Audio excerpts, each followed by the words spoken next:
নমস্কার বন্ধুরা, আমি আবার একটা নতুন ভিডিও নিয়ে চলে এসেছি।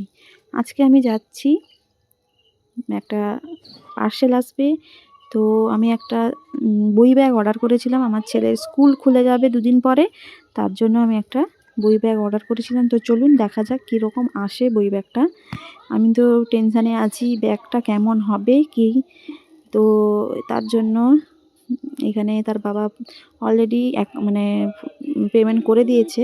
তারপরে আমি এখানে নিতে চলে এসেছি, উনিও চলে এসছেন। তো দেখা যাক কীরকম কী এসছে।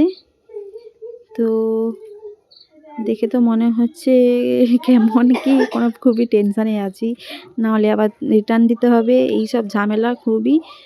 তো এখানে আমি নিয়ে চলে এলাম বাড়িতে। তারপরে এসে এই ফাইনালি ওপেনিং করছি। দেখে তো মনে হচ্ছিল খুব ঠিক না, ঠিকই এসছে বাচ্চাদের জন্য, ঠিকই খুবই ভালো এসছে। তো থ্যাংক ইউ মিশো। তো আমি সবসময় মিশো থেকেই অর্ডার করি সব কিছুই। তো খুবই ভালো জিনিসও দেয়। এই দেখুন, পুরোপুরি খুবই সুন্দর।